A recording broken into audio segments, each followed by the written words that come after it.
আসসালামু আলাইকুম। সংবাদে আপনাদের সবাইকে স্বাগত জানাচ্ছি। আমি ফিরোজ তোহা। শুরুতেই সংবাদ শিরোনাম। বাংলাদেশের সর্বশেষ গুরুত্বপূর্ণ আপডেট সংবাদে আপনাকে স্বাগত। শুরুতেই সংবাদ শিরোনাম, পরে বিস্তারিত। প্রথমে জানাবো, কুমিল্লা কেন্দ্রীয় কারাগারে স্বেচ্ছাসেবক লীগ নেতার মৃত্যু। কুমিল্লা কেন্দ্রীয় কারাগারে মারা গেছেন মহানগর স্বেচ্ছাসেবক লীগের সহসভাপতি ইমাম হোসেন বাচ্চু, ৪৪। আজ হঠাৎ বুকে ব্যথা অনুভব করে তাকে কুমিল্লা মেডিকেল কলেজ হাসপাতালে জরুরি বিভাগে নেওয়া হয়। সেখানে চিকিৎসক তাকে মৃত ঘোষণা করেছে। নিহত ইমাম হোসেন বাচ্চু নগরীর মোগলটুলি এলাকার বাসিন্দা এবং গোলাম মাওলার ছেলে। বিকেলে কুমিল্লা মেডিকেল কলেজ হাসপাতালে ময়নাতদন্ত শেষে স্বজনদের কাছে মরদেহ হস্তান্তর করা হয়েছে। জানাবো, এক ব্যাগ আটা পেতে মরিয়া মানুষ। বিশ্বের সবচেয়ে ক্ষুধার্ত এলাকা এখন গাজা। ইসরায়েলে অব্যাহত হামলা এবং অবরোধের কারণে গাজায় খাদ্য সংকট চলছে কয়েক মাস ধরে। শিশুরা ভুগছে অনাহারে এবং চরম অপুষ্টিতে। সেখানে এখন এক ব্যাগ আটা পেতে মরিয়া মানুষ। এমনকি বন্দুকের মুখে অনেকে দাঁড়াচ্ছে শুধুমাত্র এক ব্যাগ এবং এক প্লেট খাবার পাওয়ার জন্য। এরপর জানাবো, নতুন যুদ্ধবিরতির প্রস্তাবে রাজি নয় হামাস। ফিলিস্তিনি গাজায় নতুন যুদ্ধবিরতি এবং জিম্মি মুক্তির চুক্তির জন্য মার্কিন যুক্তরাষ্ট্রের সর্বশেষ প্রস্তাব হামাস প্রত্যাখ্যান করেছে। স্বাধীনতাকামী গোষ্ঠী হামাস বিবিসিকে হামাসের এক জ্যেষ্ঠ কর্মকর্তা এই তথ্য নিশ্চিত করেছে। এদিকে বাংলাদেশকে দুঃসংবাদ দিল সৌদি আরব। ভারত, পাকিস্তান এবং মিশরসহ ১৪টি দেশের জন্য ব্লক ওয়ার্ক ভিসা কোটা ২০২৫ সালের জুন পর্যন্ত স্থগিত করেছে সৌদি আরব। ওমরা, ব্যবসা এবং পারিবারিক ভিজিট ভিসার মতো আরও বেশ কয়েকটি ভিসা বিভাগও সাময়িকভাবে স্থগিত করা হয়েছে। সৌদির মানব সম্পদ ও সামাজিক উন্নয়ন মন্ত্রণালয়ের এই সিদ্ধান্ত জারি করেছে বলে এএফপির এক প্রতিবেদনে তথ্য প্রকাশ করা হয়েছে। এবারে জানাবো, অবশেষে যুদ্ধবিমান হারানোর কথা স্বীকার করল ভারত। অবশেষে পাকিস্তানের সঙ্গে সাম্প্রতিক সংঘাতে যুদ্ধবিমান হারানোর বিষয়টি আনুষ্ঠানিকভাবে স্বীকার করেছে ভারতের সশস্ত্র বাহিনী প্রধান জেনারেল অনিল চৌহান। আজ সিঙ্গাপুরে অনুষ্ঠিত শাংরি-লা ডায়ালগে ব্লুমবার্গ টিভিকে দেয়া এক সাক্ষাৎকারে তিনি সব কথা বলেছেন। বিমানের সংখ্যা নয়, বরং কি ভুল হয়েছে এবং কেন হয়েছে সেটা বোঝা আমাদের জন্য বেশি গুরুত্বপূর্ণ। প্রিয় দর্শক, এতক্ষণ শুনছিলেন সংবাদ শিরোনাম, এবারে বিস্তারিত। তবে তার আগে বন্ধুরা, অনুরোধ থাকবে এই সংবাদটিতে একটি লাইক দিন। এই চ্যানেলে আপনি নতুন হয়ে থাকলে আমাদের সংবাদটি দেখতে দেখতে চ্যানেলটি সাবস্ক্রাইব করে রাখুন। কমেন্ট করে বন্ধুরা আপনার মূল্যবান মতামত জানিয়ে দিন আপনি বিশ্বের কোন দেশ থেকে বা বাংলাদেশের কোন স্থান থেকে আমাদের সংবাদটি দেখছেন এবং শুনছেন। আর বন্ধুরা, গাজা যুদ্ধে আপনি যদি নিরীহ ফিলিস্তিনিদের ভালোবেসে থাকেন, কমেন্টে ইয়েস লিখে বিশ্ববাসীকে জানিয়ে দিন। সংবাদটি আপনার সোশ্যাল মিডিয়া ফেসবুকে শেয়ার করে বন্ধুদেরও দেখার সুযোগ করে দিন। এবারে বিস্তারিত।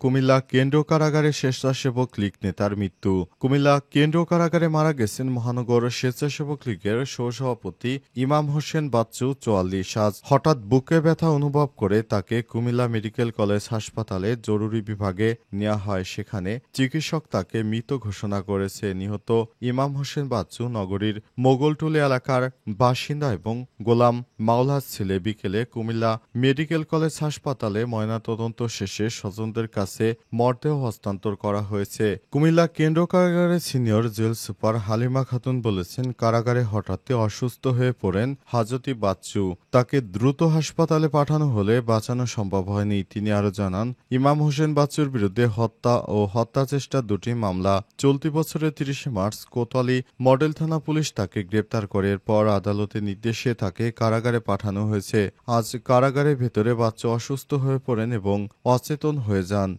জরুরি ভিত্তিতে তাকে হাসপাতালে পাঠানো হয়, তবে পথেই তার মৃত্যু হয়েছে বলে ধারণা করছে চিকিৎসকরা। শেখ হাসিনা পালিয়ে যাওয়ার পর অনেক এমপি মন্ত্রীরা বর্তমানে কারাগারে রয়েছে। এর মাঝে অনেকের সিনিয়র নেতার মৃত্যু হয়েছে বিভিন্ন সময় বলে বিভিন্ন সূত্র থেকে জানা গেছে। বর্তমানে আওয়ামী লীগের অনেক নেতাকর্মী জেল হাজতে রয়েছে। তাদের মধ্যে বেশ কয়েকজনের মৃত্যুর খবর বেশ কয়েকদিন ধরে জোরে সোরেই শোনা যাচ্ছে। অন্তর্বর্তীকালীন সরকার দায়িত্ব গ্রহণের পর আওয়ামী লীগ অনেক বিপাকে পড়েছে। বিশেষ করে আওয়ামী লীগকে নিষিদ্ধ করার পর একরকম অঘোষিত যুদ্ধ শুরু করেছে আওয়ামী লীগ বলে মনে করছেন অন্তর্বর্তীকালীন সরকারের প্রধান উপদেষ্টা প্রফেসর ড. মোহাম্মদ ইউনূস। বিশ্বের সবচেয়ে ক্ষুধার্ত এলাকা এখন গাজা। গাজায় প্রতিদিন মারা যাচ্ছে নিরীহ মানুষ। দখলদার ইসরায়েলি বাহিনী সেখানে গাজায় সাধারণ মানুষকে কোনো খাদ্য সহায়তা দিতে দিচ্ছে না। এ কারণে গাজায় এখন প্রতিদিন নিরীহ মানুষের মৃত্যুর মিছিল চলছে অবস্থায় দখলদার ইসরায়েলি বাহিনী গাজায় যে অমানবিক নির্যাতন চালাচ্ছে সেটি কোনোভাবেই কাম্য নয়। দখলদার ইসরায়েলি বাহিনীর প্রধানমন্ত্রী বেঞ্জামিন নেতানিয়াহু তিনি জানিয়েছেন, আমরা পুরো গাজার নিয়ন্ত্রণ নেব। তার মনের আশা হচ্ছে তিনি গ্রেট ইসরায়েল প্রতিষ্ঠিত করতে চান। তার মানে হচ্ছে পুরো ফিলিস্তিনি ভূখণ্ড দখল করে তিনি সেখানে বড় ধরনের একটি রাষ্ট্র প্রতিষ্ঠা করতে চান এবং পুরো আরব কান্ট্রি তিনি দখল নিতে চান। এ অবস্থায় নেতানিয়াহুর যে মনের বাসনা রয়েছে সেটি হচ্ছে পুরো সিরিয়া, সৌদি আরবের প্রায় মাঝামাঝি দুবাই সহ মিশরের অনেক অংশ মিলে পুরো আরব কান্ট্রিতে মিলে তিনি একটি গ্রেট ইসরায়েল রাষ্ট্র প্রতিষ্ঠা করার স্বপ্ন দেখে আসছেন। তার সে স্বপ্ন পূরণের লক্ষ্যে তিনি নিরীহ ফিলিস্তিনিদেরকে হত্যা করার যে মিশনে নেমেছেন সেটি কোনোভাবেই কাম্য নয়। দখলদার ইসরায়েলের প্রধানমন্ত্রী ইহুদিবাদী ইসরায়েলের প্রধানমন্ত্রী, যিনি পৃথিবীর নিকৃষ্ট একজন মানুষ, কারণ তার নেতৃত্বে নিরীহ ফিলিস্তিনিদেরকে হত্যা করা হচ্ছে। দখলদার ইসরায়েলের প্রধানমন্ত্রীর কারণে গাজায় প্রতিদিনই লাশের সারি ভারী হচ্ছে। এ পর্যন্ত গাজা উপত্যকায় প্রায় ৬৪,০০০ নিরীহ ফিলিস্তিনিকে হত্যা করেছে দখলদার ইসরায়েলি বাহিনী। আর আহতের সংখ্যা বলতে গেলে সেটি ১,৫০,০০০-এর মতো নিরীহ ফিলিস্তিনিকে গুরুতর আহত করেছে। তবে গাজার বিভিন্ন বেসরকারি সংস্থার তথ্য মনে নিহতের সংখ্যা আরও অনেক বেশি। অনেকের মৃতের সংখ্যা দখলদার ইসরায়েল প্রকাশ করতে দিচ্ছে না। অবস্থায় পুরো মুসলিম বিশ্বের সঙ্গেই ইহুদিবাদী ইসরায়েলের যে যুদ্ধ শুরু হয়ে গেছে, অঘোষিত যুদ্ধ, সেটি মুসলিমদের শক্তিশালী রাষ্ট্রগুলো এখনো মাথা ঘামাচ্ছে না। মুসলিমদেরকে হত্যা করা হচ্ছে, কিন্তু বিষয়টি তারা এখনো কর্ণপাত করছে না। নতুন যুদ্ধবিরতি প্রস্তাবে রাজি নয় হামাস। ফিলিস্তিনি গাজায় নতুন যুদ্ধবিরতি এবং জিম্মি মুক্তির চুক্তির জন্য মার্কিন যুক্তরাষ্ট্রের সর্বশেষ প্রস্তাব হামাস প্রত্যাখ্যান করেছে। স্বাধীনতাকামী গোষ্ঠী হামাস বিবিসিকে হামাসের এক জ্যেষ্ঠ কর্মকর্তা এই তথ্য নিশ্চিত করে। আজ হোয়াইট হাউস জানিয়েছে, যুক্তরাষ্ট্রের বিশেষ দূত স্টিভ উইটকফের তৈরি করা এক পরিকল্পনায় ইসরায়েল সম্মতি দিয়েছে এবং এখন হামাসের আনুষ্ঠানিক জবাবের অপেক্ষায় রয়েছে তারা। ইসরায়েলি গণমাধ্যমের বরাতে জানা গেছে, এই প্রস্তাব অনুযায়ী হামাস প্রথম ধাপে ১০ জন জীবিত জিম্মি এবং ১৮ জন মৃত জিম্মির মরদেহ ফেরত দেবে। এর বিনিময়ে ৬০ দিনের জন্য যুদ্ধবিরতি থাকবে এবং ইসরায়েলের কারাগারে থাকা ফিলিস্তিনি বন্দীদের মুক্তি দেওয়া হবে। তবে হামাসের ওই কর্মকর্তা জানিয়েছে, এই প্রস্তাব তাদের মূল দাবিগুলো, যেমন যুদ্ধের সম্পূর্ণ সমাপ্তি পূরণ করে না। তারা শীঘ্রই লিখিত জবাব দেবে। ইসরায়েলের সরকার এখনো কোনো মন্তব্য করেনি, তবে যুক্তরাষ্ট্র জানিয়েছে এই প্রস্তাবে ইসরায়েল রাজি রয়েছে।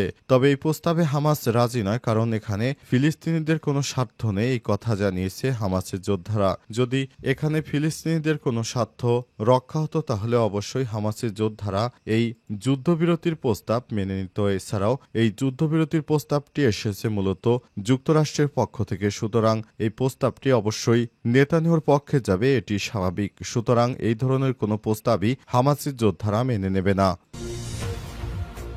বাংলাদেশকে দুঃসংবাদ দিল সৌদি আরব। ভারত, পাকিস্তান এবং মিশর সহ ১৪টি দেশের জন্য ব্লক ওয়ার্ক ভিসা কোটা ২০২৫ সালের জুন পর্যন্ত স্থগিত করেছে সৌদি সরকার। ওমরা, ব্যবসা এবং পারিবারিক ভিজিট ভিসার মতো আরও বেশ কয়েকটি ভিসা বিভাগও সাময়িকভাবে স্থগিত করা হয়েছে। সৌদির মানব সম্পদ ও সামাজিক উন্নয়ন মন্ত্রণালয় সিদ্ধান্ত জারি করেছে বলে এএফপির এক প্রতিবেদনে এই তথ্য জানানো হয়েছে। প্রতিবেদনে উল্লেখ করা হয়েছে, সৌদি আরব ১৪টি দেশের নাগরিকদের জন্য ব্লক ওয়ার্ক ভিসা কোটা উল্লেখযোগ্যভাবে সাময়িকভাবে স্থগিত করার ঘোষণা দিয়েছে। এই পদক্ষেপের ফলে অসংখ্য বিদেশি কর্মী এবং ব্যবসা প্রতিষ্ঠান ক্ষতিগ্রস্ত হতে পারে।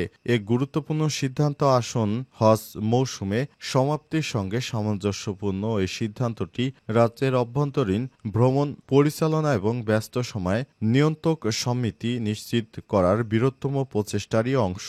ভারতীয় এবং অন্যান্য ১৩ দেশের মধ্যে নতুন কোনো ওয়ার্ক ভিসা নেই। এই নতুন ভিসা যেসব দেশের জন্য প্রযোজ্য সেগুলো হলো ভারত, পাকিস্তান, বাংলাদেশ, মিশর, Indonesia, Iraq, Nigeria, Jordan, Algeria, Sudan, Ethiopia, Tunisia, Yemen ও মরক্কো। সৌদির মানব সম্পদ ও সামাজিক উন্নয়ন মন্ত্রণালয় সিদ্ধান্ত জারি করেছে, যা 2025 সালের জুনের শেষ পর্যন্ত কার্যকর থাকবে। ব্লক ওয়ার্ক ভিসা হলো একটি পূর্ব অনুমোদিত কোটা, যা সৌদির নিয়োগকর্তাদের নির্দিষ্ট সংখ্যক বিদেশি নাগরিক নিয়োগের অনুমতি দেয়। একবার একটি কোটা অনুমোদিত হলে কোম্পানিগুলো তাদের নির্বাচিত প্রার্থীদের জন্য ওয়ার্ক এন্ট্রি ভিসার জন্য আবেদন করতে পারে। একে গ্রুপ ভিসাও বলা হয়ে থাকে।